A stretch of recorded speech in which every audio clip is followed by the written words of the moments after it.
Good morning प्यारे विद्यार्थियों। हमारा जो चैप्टर चल रहा है वो चल रहा है संविधान क्यों और कैसे।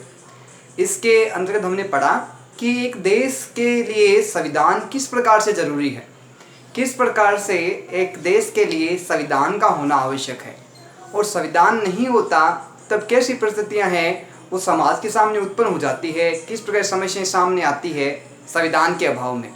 तो एक प्रकार से कहा जाए तो संविधान एक नियमों का ऐसा समूह है जिसके द्वारा सरकार के द्वारा व्यवस्थित शासन का संचालन किया जाता है, और सभी समाज के जो लोग हैं वो इन नियमों के अंतर्गत रहते हुए, इन नियमों को मानते हुए अपने कर्तव्य का, अपने दायित्व का पालन करते हैं, और सभी समान रूप से स्वतंत्र है, सभी को समान रूप से समानताएं मिली हुई है, सभी को समान रूप से क्या है कि कार्य करने का अधिकार है, योग्यता के आधार पर कार्य मिलने के उनको अवसर प्राप्त होते हैं, किसी की भी साथ किसी भी स्थिति में किसी प्रकार का भेदभाव नहीं किया जाता। तो आज हम पढ़ेंगे अपने संविधान से संबंधित कुछ महत्वपूर्ण बिंदु जो है उसके बारे में चर्चा करेंगे।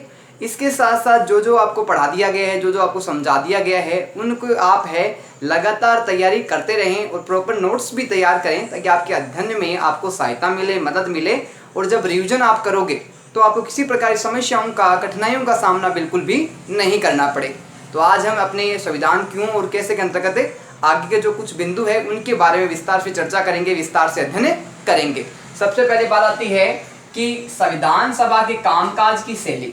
संविधान है उसके जो कामकाज की शैली है, उसे कार्य करने का जो तरीका है वो किस प्रकार का रहा है, और किस प्रकार से विभिन्न विचारधाराओं के होने के बावजूद भी सभी लोगों ने एक इकाई के रूप में, एक संगठन के रूप में, एक समूह के रूप में कार्य किया, इसके बारे में विस्तार से हम चर्चा करेंगे। और संविधान है ये किस प्रकार से सभी लोगों का प्रतिनिधित्व करता है, इसके बारे में विस्तार से चर्चा करेंगे। बात आती है संविधान सभा सबका प्रतिनिधित्व करती है। संविधान सभा है वो पर्टिकुलर किसी एक समूह का, एक जाति का प्रतिनिधित्व नहीं करती, ये देश में रहने वाले सभी लोगों का समान रूप से प्रतिनिधित्व करती है, चाहे वो किसी भी जाति, किसी भी धर्म, किसी भी वर्ण, किसी भी लिंग, किसी भी स्थिति में हो, उन सब को संविधान में क्या है पर्याप्त रूप से समान अधिकार और दायित्व मिले हैं, और सबका समर्थन क्या है संविधान सभा करती है, प्रतिनिधित्व करती है। बात आती है अपनाई गई तकनीक में छुपे मूल्य।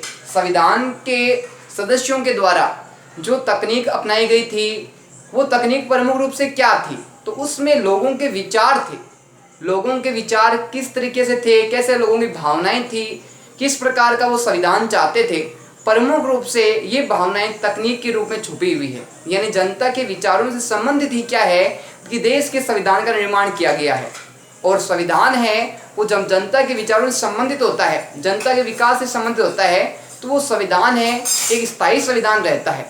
और एक प्रकार से कहा जाए तो उसमें क्या है परिवर्तन करने की बहुत कम आवश्यकता पड़ती है, लेकिन आवश्यकताएं परिवर्तन की क्यों पड़ती है, क्योंकि वर्तमान में स्थितियां परिवर्तित हो जाती है। इस कारण क्या है कि संविधान में आवश्यकता के आधार पर कुछ परिवर्तन होते रहते हैं। बात आती है लोकप्रिय सत्ता का आधार, ये दोनों जो सबका प्रतिनिधित्व है और जो विचार विमर्श है, ये सबसे क्या है कि महत्वपूर्ण बिंदु भारतीय संविधान का रहा, क्योंकि सबका प्रतिनिधित्व इस संविधान को प्राप्त हुआ, और सबके लोगों की जो विचार है, जो उनकी भावनाएं हैं, उनको हमारे देश के संविधान में प्रमुखतः शामिल किया गया, उसको जोड़ा गया। बात आती है संविधान सभा के सदस्यों ने देश के हितों को ध्यान में रखकर विचार विमर्श। अब आते हैं संविधान सभा के जो सदस्य थे उन्होंने किन विचारों को ध्यान में रखा, और किन विचारों को ध्यान में रखते हुए विचार विमर्श किया, तो लोगों के जो विचार हैं उनको ध्यान में रखा, और उनको ध्यान में रखकर क्या है एक मजबूत, एक संगठित, एक शक्तिशाली संविधान का निर्माण किया, जिसमें सभी लोगों को समान रूप से प्रतिनिधित्व है और सभी लोगों के विचारों का समान रूप से समर्थन प्राप्त हुआ है। बात आती है हितों के आधार पर भेदभाव नहीं। लोगों के हितों के आधार पे, लोगों की सुविधाओं के आधार पे, लोगों के लाभ के आधार पे किसी भी ऐसे क्षेत्र को विशेष महत्व नहीं दिया गया, किसी क्षेत्र को कम महत्व नहीं दिया गया, सभी हितों को, सभी समूहों को समान रूप से समान महत्व दिया गया है, ताकि किसी के साथ भी किसी भी आधार पे कोई भेदभाव नहीं हो और सभी को समानता के सिद्धांत के तहत क्या है माना जाए। बात आती है संविधान सभा में अनेक मतभेद। हम देखते हैं कि संविधान में एक बहुत सारे लोगों का समूह था, तो अब स्वाभाविक बात है कि जब बहुत सारे लोग एक समूह के रूप में, एक संगठित समूह के रूप में जब एकत्रित होते हैं, अपने विचार विमर्श करते हैं, तो उनके विचारों में समानता आनी बहुत मुश्किल काम है। तो देखने को मिला कि भारतीय संविधान सभा के जो सदस्य थे उनमें विचारों में भी पर्याप्त रूप से क्या है कि मतभेद है वो पर्याप्त रूप से देखने को मिलते हैं। बात आती है शासन में प्रणाली केंद्रीकृत हो या विकेंद्रीकृत हो। भारत के संविधान के जो सदस्य थे उनके द्वारा, कुछ लोगों के द्वारा ये प्रश्न स्पष्ट रूप से सामने आया कि जो संविधान है वो किस प्रकार से हो, अपनी प्रणाली, शासन प्रणाली किस प्रकार से हो, क्या केंद्रीकृत हो या विकेंद्रीकृत हो, यानी शक्तियों का विभाजन किया जाए या शक्तियों को एक समूह के अंतर्गत ही क्या है कि रखा जाए, उसका विभाजन ही किया जाए। ये भी प्रश्न है प्रमुख रूप से देखने को मिलता है कि शासन प्रणाली किस प्रकार की हो, क्या शक्तिशाली शासन को ध्यान में रखते हुए शक्तियों को केंद्रीकृत कर दिया जाए या कुछ लचीलेपन को ध्यान में रखते हुए शक्तियों को विभिन्न भागों में बांट दिया जाए। ये विचार भी क्या है संविधान सभा के सदस्यों में प्रमुख रूप से देखने को मिलता है। बात आती है राज्यों के बीच कैसे संबंध होने चाहिए, यानी एक राज्य है उसका दूसरे राज्य के साथ संबंध है वो किस प्रकार से होने चाहिए। क्या एक राज्य वो दूसरे राज्य पर निर्भर रहता है, क्या एक राज्य के द्वारा दूसरे राज्य की आवश्यकताएं पूर्ति की जाती है, एक के द्वारा दूसरे की सुविधाएं हैं आदान प्रदान की जाती है, तो उनके संबंध है आपस में किस प्रकार के होने चाहिए। यह भी संविधान के सदस्यों के विचारों में प्रमुख रूप से स्पष्ट रूप से देखने को मिलता है। बात आती है न्यायपालिका की क्या शक्तियां होनी चाहिए। हमने बात की कार्यपालिका और व्यवस्थापिका की, लेकिन न्यायपालिका भी क्या है एक महत्वपूर्ण अंग है। अब न्यायपालिका की भूमिका क्या होनी चाहिए, न्यायपालिका को क्या शक्तियां मिलनी चाहिए, ये भी एक महत्वपूर्ण विषय है। वो संविधान के सदस्यों के में प्रमुख रूप से विचार विमर्श का मुद्दा बना रहा कि न्यायपालिका को इतना समर्थ बना दिया जाए कि किसी के भी द्वारा अगर कोई अतिक्रमण होता है, किसी प्रकार का भेदभाव किया जाता है, किसी का कोई अन्याय किया जाता है, तो न्यायपालिका के पास इतनी शक्तियां होनी चाहिए कि वो अनुचित और उचित का भेदभाव करते हुए सबको समान रूप से न्याय प्रदान कर सके। बात आती है क्या संविधान को संपत्ति के अधिकार की रक्षा करनी चाहिए। जो संविधान है क्या उसको व्यक्ति के संपत्ति के अधिकारों की रक्षा करनी चाहिए या नहीं करनी चाहिए, या प्रत्येक व्यक्ति को संपत्ति के मामले में स्वतंत्र छोड़ देना चाहिए। तो ये भी एक महत्वपूर्ण विषय रहा कि संपत्ति की रक्षा है वो संविधान के द्वारा जो कानून व्यवस्था बनी है उसके द्वारा होनी चाहिए या नहीं होनी चाहिए। राज्य क्या संपत्ति की सुरक्षा करेगा या नहीं करेगा, यह भी एक महत्वपूर्ण विषय है, वो संविधान के सदस्यों में प्रमुख रूप से देखने को मिलता है। बात आती है सभी विषयों पर गहराई से चर्चा। संविधान सभा के जो सदस्य थे उनके द्वारा, जो सदस्य थे उनके द्वारा क्या है सभी विषयों पर गहन विचार विमर्श किया गया। और गहन विचार विमर्श के कारण क्या है कि प्रत्येक विषय की जो खूबियां थी, जो बेनिफिट थे, उनको बड़े ही बारीकी से स्वतंत्र रूप से प्रस्तुत किया गया है, ताकि किसी प्रकार की भी क्या है कि असमानता, अराजकता है वो लोगों के बीच में देखने को नहीं मिले। बात आती है ये विषय आधुनिक राज्य की बुनियाद है। ये जो विषय थे इनको जो विचार विमर्श किया गया, ये वर्तमान स्थिति के साथ साथ भविष्य में किस प्रकार के राज्य की आवश्यकता रहेगी, भविष्य में किस प्रकार के अधिकारों की आवश्यकता रहेगी, उनको ध्यान में रखते क्या है कि संविधान का निर्माण है वो संविधान सभा के सदस्यों के द्वारा प्रमुख रूप से किया गया है। बात आती है संविधान का एक प्रावधान लगभग बिना किसी विवाद के पास। संविधान है उसमें विभिन्न प्रकार के क्या है विषय थे, विभिन्न प्रकार के मुद्दे थे, लेकिन उनमें एक प्रमुख रूप से एक ऐसा विषय था, एक ऐसा चर्चा का विषय था जिसमें प्रमुख रूप से बिना किसी विवाद के वो विषय है वो पास हो गया। अब बात आती है विषय कौन सा था, कौन सा ऐसा मुद्दा था जिससे विचार विमर्श तो हुआ लेकिन विवाद उत्पन्न नहीं हुआ, बिना किसी विवाद के वो है पारित हो गया, उसको समर्थन मिल गया। बात आती है सार्वभौमिक मताधिकार का प्रावधान, यानी लोगों को जो सार्वभौमिक मताधिकार प्रदान किया गया उस विषय पे प्रमुख रूप से विचार विमर्श तो किया गया, लेकिन लोगों में आम सहमति है वो संविधान सभा के सदस्यों में बन गई और किसी प्रकार का विवाद है वो अधिकतम देखने को नहीं मिला। अब बात आती है कि सार्वभौमिक वैश्विक मताधिकार प्रमुख रूप से होता क्या है, क्या इसकी खूबी है, क्या इसकी विशेषताएं हैं। तो ध्यान रखना कि धर्म के आधार पे, जाति के आधार पे, शिक्षा के आधार पे, लिंग के आधार पे और आय के आधार पर भेदभाव किए बिना सभी नागरिकों को एक निश्चित आयु प्राप्त करने पर वोट देने का अधिकार, यानी सार्वभौमिक वैश्विक अधिकार क्या है कि धर्म, जाति, वर्ण, लिंग और आयु के आधार पे या आय के आधार पे किसी भी व्यक्ति के साथ किसी भी प्रकार का भेदभाव नहीं किया जाएगा और सबको समान रूप से क्या है कि मत देने का अधिकार प्राप्त होगा, चाहे वो स्त्री हो, चाहे पुरुष हो, चाहे युवा हो, चाहे वृद्ध हो, चाहे किसी भी धर्म का हो, चाहे कैसा भी हो, सबको समान रूप से क्या है मत देने का अधिकार है, वो संविधान द्वारा दिया गया। और ये एक ऐसा विषय था जिस पर विचार विमर्श तो प्रमुख रूप से किया गया, लेकिन विवाद है वो किसी प्रकार का उत्पन्न नहीं हुआ और बिना किसी विवाद के प्रमुखतः ये बिल है, ये विधेयक प्रमुख रूप से पास हो गया। सदस्यों ने इस पर वाद विवाद उचित नहीं समझा। जो संविधान सभा के जो सदस्य हैं उन लोगों के द्वारा, उन सदस्यों के द्वारा इस विषय को उचित रूप से समर्थन प्राप्त हुआ और किसी प्रकार का भी क्या है वाद विवाद इस विषय को लेकर संविधान सभा के सदस्यों के मध्य नहीं देखने को मिलता। बात आती है अतिरिक्त विषयों पर विचार विमर्श और वाद विवाद। इसके अलावा जो शेष विषय थे उन सभी विषयों पे क्या है संविधान सभा के सदस्यों में पर्याप्त रूप से मतभेद देखने को मिला, पर्याप्त रूप से विचार विमर्श किया गया और सभी लघु विषयों पे वाद विवाद है, आपस में लोगों के मतभेद है वो समान नहीं होने कारण विभिन्न प्रकार की समस्याएं और विभिन्न प्रकार के क्या है वाद विवाद आपस में लोगों के बीच में सदस्यों के रूप में देखने को प्रमुख रूप से मिलते हैं।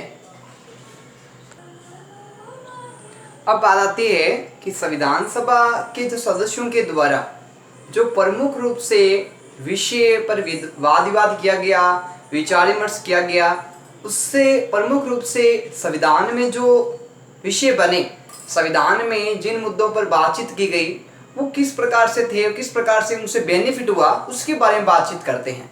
बात आती है संविधान सभा सार्वजनिक हित पर काम। संविधान सभा का द्वारा जो प्रमुख उद्देश्य था, प्रमुख जो लक्ष्य था वो था सार्वजनिक हित पर काम, यानी किसी एक व्यक्ति के, एक समूह के लोगों का लाभ न होके देश की समस्त जनता का, समस्त समूहों का क्या है हित हो, ऐसे विचार विमर्श लोगों के द्वारा संविधान सभा के सदस्यों के द्वारा प्रमुख रूप से किया गया। बात आती है सदस्यों ने चर्चा और तर्कपूर्ण बहसों पर जोर दिया। जो संविधान सभा के सदस्य थे वो हर बात पर विचार विमर्श करते, हर विषय पर तर्क वितर्क होता उनका और उसके बाद में जो सबसे उचित निष्कर्ष निकलता उस निष्कर्ष को प्रमुखता क्या है कि संविधान में शामिल किया गया, संविधान में जोड़ा गया। बात आती है हर अनुच्छेद पर विस्तृत और बारीकी से बातचीत। हर अनुच्छेद जो संविधान में शामिल किया गया है उसके हर बिंदु पे छोटी से छोटी बात पे क्या है कि लोगों के द्वारा, सभा के सदस्यों के द्वारा आपस में विचार विमर्श किया गया और विचार विमर्श के साथ साथ हर बात को बारीकी से समझने का प्रयास किया गया ताकि भविष्य में आगे किसी प्रकार की समस्या का सामना है वो संविधान को प्रमुख रूप से नहीं करना पड़े। बात आती है कार्यविधि की। कार्यविधि में सार्वजनिक विवेक को महत्व है। कार्यविधि जो संविधान सभा की थी उसमें विवेक को विशेष महत्व दिया गया है। विवेक का मतलब है कि सभी लोगों की जो विचारधाराएं हैं, लोगों की जो क्षमताएं हैं, लोगों की जो योग्यताएं हैं, उनको ध्यान में रखते हुए विवेक के आधार पे निर्णय लेना, यानी जो निर्णय है वो जल्दबाजी में न लेके उसको क्या है कि आराम से और सोच समझ करके किसी विषय पर बातचीत करना और विवेक से उस पर निर्णय लेना ताकि किसी प्रकार का क्या है आगे जल्द से जल्द विवाद उत्पन्न नहीं हो। बात आती है संविधान सभा की विभिन्न मुद्दों के लिए कमेटियां थी। संविधान सभा के जो विभिन्न मुद्दे थे, विभिन्न विषय थे, उनसे संबंधित कितनी कमेटियां थी तो ध्यान रखना कि विभिन्न विषयों को लेके जो कमेटियां बनी हुई थी वो 8 कमेटियां बनी हुई थी। कितनी कमेटियां बनी हुई थी? 8 कमेटियां हैं वो प्रमुख रूप से बनी थी। अब बात ये आती है कि 8 कमेटियों तो थी संविधान सभा में, इनकी अध्यक्षता प्रमुखतः किन के द्वारा की गई या कौन से ऐसे सदस्य थे जो इनके लीडर थे, इनके अध्यक्ष थे, तो इसके बारे में बातचीत करेंगे। बात आती है कमेटियों की अध्यक्षता करने वाले कौन थे प्रमुख रूप से, तो ध्यान रखना जवाहरलाल नेहरू, डॉक्टर राजेंद्र प्रसाद, सरदार पटेल, मौलाना आजाद और अंबेडकर। ये विभिन्न व्यक्तित्व के धनी व्यक्ति जो हर बात को सोच समझते थे, हर बात का क्या है कि सूक्ष्म से सूक्ष्म विश्लेषण करते थे। इन व्यक्तियों के द्वारा क्या है कि हर विषय पर वाद विवाद किया था, तर्क वितर्क किया था और प्रमुख रूप से इन कमेटियों के प्रमुख अध्यक्ष रहे हैं। बात आती है इन सभी के विचार एक जैसे नहीं थे। अब बात आती है कि संविधान सभा के जो सदस्य प्रमुख थे क्या इनके विचार एक जैसे थे या आपस में मतभेद था, तो प्रमुख रूप से इन सदस्यों में मतभेद पर्याप्त रूप से देखने को मिलता है। बात आती है गांधी और कांग्रेस के आलोचक कौन थे प्रमुख रूप से, तो गांधी और कांग्रेस के जो प्रमुख आलोचक थे वो थे डॉक्टर भीमराव अंबेडकर। कौन थे? डॉक्टर भीमराव अंबेडकर बाबा साहेब है, वो प्रमुख रूप से कांग्रेस के और क्या है गांधी जी के प्रमुख रूप से आलोचक थे। बात आती है अंबेडकर आरोप लगाते थे कि जो अनुसूचित जातियां हैं उनके विकास के लिए कार्य नहीं किया जा रहा। प्रमुख रूप से कांग्रेस से और गांधी जी से इनका मनमुटाव होने का प्रमुख कारण क्या था कि जो अनुसूचित जातियां हैं, जो पिछड़ी जातियां हैं, उनके विकास को ध्यान में रख के क्या है कि कानून नहीं बनाए जा रहे, नियम नहीं बनाए जा रहे। बात आती है पटेल और अंबेडकर विभिन्न विषयों पर असहमत थे। जो सरदार वल्लभ भाई पटेल है और उसके साथ साथ डॉक्टर भीमराव अंबेडकर है, ये क्या है कि विभिन्न विषयों को लेकर इनके बीच में पर्याप्त रूप से मतभेद प्रमुख रूप से देखने को मिलता है। बात आती है मतभेद होने पर भी सभी ने एक साथ मिलकर कार्य किया। हम देखते हैं संविधान सभा के सदस्यों में पर्याप्त रूप से मतभेद थे, लेकिन मतभेद होने के बावजूद भी क्या है संविधान सभा के सभी सदस्यों ने एक संगठन के रूप में, एक इकाई के रूप में, एक यूनियन के रूप में कार्य किया है, जिस कारण उनके मतभेद है वो अंतिम तक स्पष्ट रूप से क्या है कि दिखाई देने के बावजूद भी एक इकाई के रूप में उन्होंने कार्य किया। बात आती है प्रत्येक कमेटी ने संविधान के कुछ कुछ प्रावधानों का प्रारूप तैयार किया, यानी जो संविधान की जो कमेटियां थी उनके द्वारा कुछ कुछ प्रावधानों को है प्रमुख रूप से क्या है कि तैयार करने में, बनाने में, निर्माण करने में महत्वपूर्ण भूमिका उनकी रही है। बात आती है प्रावधानों पर संविधान सभा में चर्चा की गई। अब प्रावधान है, जो नियम है, जो विषय है, उन पे चर्चा कहाँ की गई? तो प्रमुख रूप से चर्चा की गई थी संविधान सभा में। इन सभी विषयों पर, सभी मुद्दों पर प्रमुख रूप से क्या है गहनता के साथ, सघनता के साथ, सूक्ष्म से सूक्ष्म इन पे अध्ययन किया था और जो उचित होता और सभी समूहों का जो जिसमें लाभ होता उन विषयों संबंधित क्या है कि कानून ये विषय प्रमुख रूप से पारित कर दिए जाते थे।